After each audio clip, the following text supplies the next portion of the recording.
Now let's talk with our guest today, Frank Kimbler. We are happy to be joined by Mr. Frank Kimbler. Frank, thanks for joining us on the show today. Oh, Mr. Frank Kimbler, I love that. Makes me sound old. I've got to kind of sweeten you up there, see how it goes. Oh, that'll work. That's just fine. So, Frank, you were recently on the show Chasing Ufos on National Geographic, and you took the team out to the Roswell crash site. So I'm curious, they didn't show a lot of what you guys did out there. What did they show, and more importantly, what didn't they show that we should know about? Well, I tell you what they did show. What they did show was they showed the use of the metal detectors out there. They showed quite a bit of the metal detection work that was done. What they didn't show, probably the important part, they put out a lot of, it was Ben McGee. They did some radioactive surveys out there, and they had it all surveyed out with the tapes and everything. Now, they have that mentioned out on their website. And Ben McGee talks about that, but they left that piece out. They didn't talk too much about the piece of metal that was found there, although I think they showed that discovery. They were using my metal detector when they found it, and I was walking along with them when they made that discovery up there. And we had a lot of conversations in reference to that particular piece of sheet metal, which is what it looked like that was there. And then I left because it was getting dark and it was cold, and there wasn't much more that I could do. And then they started doing some of their night scenes with their FLIR, their infrared, and their little dancey cameras that hang off the top of their heads, which I thought was kind of and neat. Whispering in night voice, because you have to whisper at night. Oh, you have to whisper. That's right. Well, you know what? You could scream out there. I don't think anyone would ever hear you. So they showed that, and then that button thing. I have to call it the way I see it. I don't, and I hate to say this, but I think the button might have been planted. I don't know, and I'm going to hear some flack for people that are watching this. Unless they got really, really lucky out there. I know that I've spent hours and hours and hours metal detecting in that field, and there are days where I have found nothing, and there are other times where I have found basically, pieces of metal and tin and things like that are out there, and stuff that I've presented and had analyzed. To find something as fast as they did, I doubt it. I just have my doubts about it because, like I said, I was out there yesterday, and I was out there all day long, about died in the heat, and I found basically a couple of little pieces of barbed wire that was way off over on the side somewhere, and that's all I found. And I spent 2 hours before I found anything. When I saw it, my initial thought was, Frank already found buttons. This isn't anything new. You found your own buttons there before. Oh, they did. Well, see, that's one thing. I showed them the buttons, and they photographed it, and they talked about the buttons a little bit. They didn't show the buttons. They didn't show the plastic. They didn't show a lot of the things that they filmed basically on the top of the car when I pulled out the specimens. They sort of went by the wayside and kind of went their own way with that, which was really kind of sad in a way, because I like the comment that the LA Times made. They basically said it was a lot of Mulder and not enough Scully, which I thought was absolutely hilarious, and that sort of fits the picture of. They kind of left the science part by the wayside, and I won't say who, but there are great good English there. There are people on the show that mentioned that to me as well. I'd like to bring up something, if I can, in reference to the isotope work that I had done previously. Those folks, basically, National Geographic, they agreed to have some additional analysis done, and that was supposed to be done at UC Davis, I believe, at a top-notch lab there. And the scientist that was going to do it is one of the best in the world. We set up a conference call. The conference call never happened. They, meaning the National Geographic folks, didn't want to follow chain of custody protocols for it. They said they couldn't afford to fly me out to have the analysis done. I didn't want to give them a piece of the material, basically, to have it set in their office for days on end or even weeks or months. odd thing is, the person that set this up said that the lab said that they needed like a month to do the testing, and I know that's not true. It would take them maybe a day to calibrate it and a day to run the test. It doesn't take a month to do that, and have a bunch of undergraduates sitting around with this stuff sitting in a lab.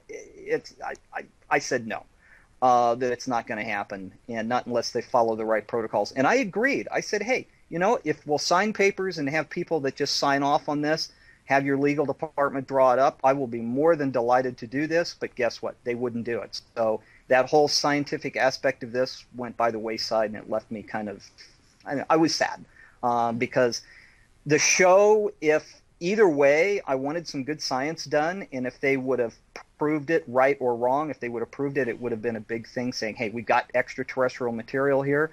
Or if they even would have come back and said that, hey, you know what he found was Mr. Rancher's, tin can or something, I would have been happy either way because I'm a scientist. But it would have been good for the show, and they just didn't do that. So that was the part I didn't like. The entertainment factor, well, it's just like the rest of them that are out there, like Destination Truth. Matter of fact, it's kind of filmed on that same format, and some of the other ones, it sort of fits in line with that. They just don't do enough good science on that show, and that's. The entertainment factor is great, and maybe that makes for good viewing, but not for good science, if that makes sense to you. Right. So you originally had these metal samples tested, what was it, in 2011 or 2010 that you discovered? Yeah. And you kind of discovered that there was compounds that weren't really making sense, that it appeared to not be anything earthly, correct? Well, here's what happens. There's things called isotope ratios. When I had that work originally done, the isotope ratios were off. They were off the charts, in fact. But I sort of released the information out there without getting it peer approved, so to speak. It's always nice to have other scientists look at it. And when I had that work done and put it out there, I basically said, hey, there's either analytical error or this thing's not from Earth. That's exactly what I said. I still stand by that. It's at the very edge of the analytical part of the machines. It's just inside their error factor, but it's way outside of where it should be. And I've mentioned this to a lot of people, and they said, okay, that's you need to get more testing done, which is where it still stands. Now, I had another piece analyzed recently that was a little different in composition, and it came back with the same results, except this time we ran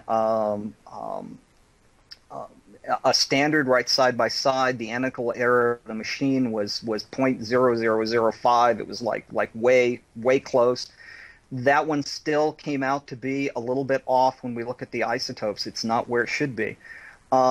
Giving you a little science on this, if you look at the U.S. Geological Survey work that they do on isotopes that are earthly, there's a thing called, there's a delta deviation from the norm, which is for everything on Earth, it's plus or minus 3. It doesn't deviate any more or any less than that. It's just right in that realm somewhere. Well, the specimen that I've had analyzed basically is plus or minus 7, which basically it's twice what it should be, and it shouldn't be there. Now, we're talking natural things that they did their work on. There might be some metallurgical processes that cause this stuff to have some weird isotopes, but I don't think so. That's why we still need more work done on this, and I would love to have one of the TV shows out there do this the right way and get me some answers. I still get emails to this day asking for follow-up, so that's one of the reasons I wanted to know, asking about what's going on with Frank Kimbler's metals. So there are people very interested out there. I know there are people interested, and I want to get more stuff done. And I will probably, the International UFO Museum in Roswell, those people are great. They've paid for they've paid for all the analysis that's been done, and I think maybe what I need to do is hit them up and have them do another one, which will probably be literally in the one I want to have done at UC Davis is probably going to be $1,000 or $2,000 to get it done. But you know what? It'll give us an answer. It'll say yay or nay for sure. At least it should, and that's what I'd like to do and get done on. Yeah. Well, Frank, I've got to give you credit. I mean, I respect your scientific integrity here and your desire to do this the right way. You know, you got initial testing done, but, you know, scientifically you said that's not enough. I need to have additional testing to back this up. And you've tried to do that. and obviously the NatGeo testing didn't work out, but hopefully some other testing does work out, because this is incredible stuff. Well, I would love to have it nationally televised, good or bad. You know what? I'm not one of these persons I don't consider myself a promoter.